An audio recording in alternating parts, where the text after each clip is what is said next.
बुद्धी बांधणे म्हणजे काय, लक्षणे कोणती असतात, प्रस्तावना. नमस्कार भक्तो, आज आपण एक अतिशय संवेदनशील, गूढ आणि अनेकांच्या आयुष्यात नकळत घडणाऱ्या विषयावर बोलणार आहोत. बुद्धी बांधणे. अनेक लोक म्हणतात मी पूर्वीसारखा राहिलो नाही, निर्णय घ्यायला जमत नाही, कोणीतरी माझ्या विचारावर ताबा घेतोय. पण हे नेमकं काय असतंय? हे वेळ आहे का, मानसिक आजार आहे का, की आत्मिक बाधा? आज या व्हिडिओमध्ये आपण हे सर्व सोप्या, स्पष्ट आणि सत्य भाषेमध्ये समजून घेणार आहोत. बुद्धी म्हणजे काय? बुद्धी म्हणजे योग चूक ओळखण्याची शक्ती, निर्णय घेण्याची क्षमता, स्वतःचे विचार स्वतः नियंत्रित करण्याची ताकद. शास्त्रानुसार बुद्धी ही मनाच्या वरची पातळी आहे. मन भटकते पण बुद्धी मार्ग दाखवते. जेव्हा ही बुद्धी कमजोर होते, दबली जाते किंवा गोंधळामध्ये पडते, तेव्हाच सुरू होते बुद्धी बांधणे. तर लक्षात घेऊ शकता, बुद्धी बांधण्याची जी काही प्रक्रिया आहे ती कधीपासून स्टार्ट होते? जेव्हा ही बुद्धी कमजोर होते, दबली जाते किंवा गोंधळामध्ये पडते ना, तेव्हाच सुरू होते बुद्धी बांधण्याची प्रक्रिया. बुद्धी बांधणे म्हणजे काय?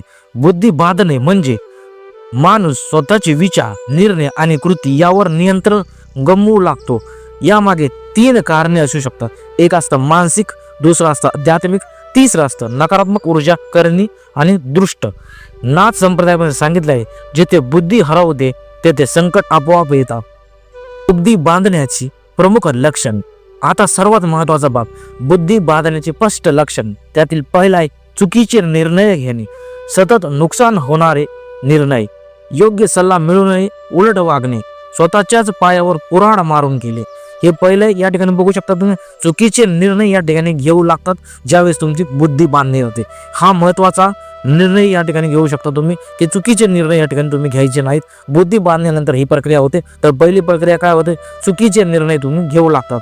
2 नंबर आहे स्वतःच्या माणसापासून दूर जाणे, आई वडिलांचे शब्द चिडचिडे वाटणे, चांगले बोलणारे शत्रू वाटणे, वाईट लोक जवळचे वाटणे. तर या ठिकाणी बघू शकता तुम्ही, दुसरा काय या ठिकाणी सांगितलेलं आहे की बुद्धी कधी बांधली जाते? स्वतःच्याच माणसावरती दूर जाणे, स्वतःच्या माणसापासून तुम्ही दूर लोटले जाता. हे दुसरं लक्षण आहे. तिसरं लक्षण, राग आणि चिडचिड वाटणे, छोट्या गोष्टीवर भडकणे, संयम संपणे, शिवागाळ करणे किंवा अपशब्द वाटणे. तर या ठिकाणी बघू शकता तुम्ही, तिसरं खूप महत्वाचं आहे, राग आणि चिडचिड तुमच्या मनामध्ये निर्माण होते जवळ त्या ठिकाणी तुम्ही बुद्धी बांधलेली असते तेव्हा.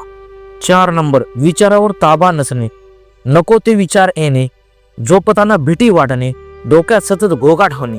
5 नंबर, धर्म, देव, गुरु यांच्याबद्दल नकारात्मकता, देवावरचा विश्वास उडणे, पूजा टाळणे, मंत्र ऐकले की अस्वस्थ होणे.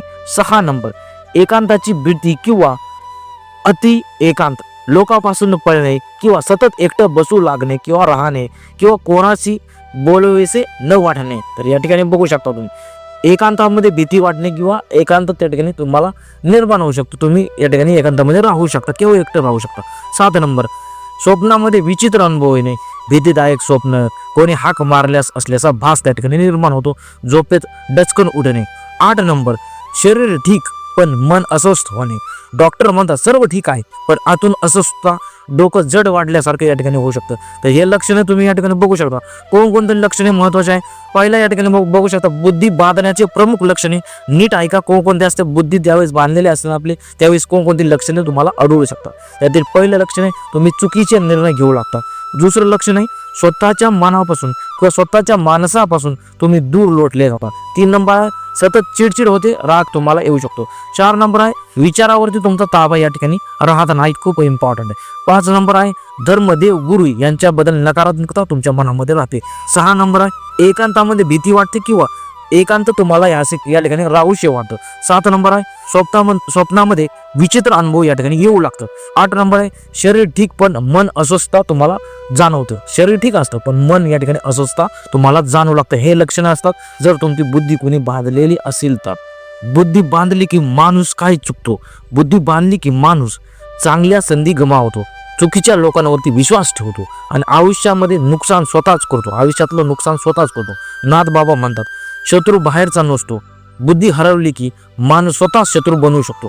शेवटचा नाथ संदेश, जर तुम्हाला किंवा तुमच्या जवळच्या व्यक्तीला ही लक्षणे दिसत असतील, घाबरू नका, दुर्लक्ष करू नका, योग्य मार्ग घ्या. गुरु, मंत्र, साधना किंवा शुद्ध आचरण हेच बुद्धीचे संरक्षण करू शकते. या ठिकाणी बघू शकता, गुरु, मंत्र, साधना आणि शुद्ध आचरण हेच बुद्धीचे तुमचे संरक्षण करू शकते किंवा बुद्धी बांधण्यापासून रक्षण या ठिकाणी करू शकतो. समारोपण. भक्तो, आजचा विषय कठीण होता पण सत्य होता. जर हा व्हिडिओ तुम्हाला मनाला भिडला असेल तर लाईक करा, शेअर करा, कमेंट करा आणि जाताना आदेश लिहायला कमेंटला विसरू नका. नाथ मारा तुमची बुद्धी सदैव जागृत हो हीच प्रार्थना करतो आणि आजचा व्हिडिओ या ठिकाणी समाप्त करो. अलग नियोजन आदेश.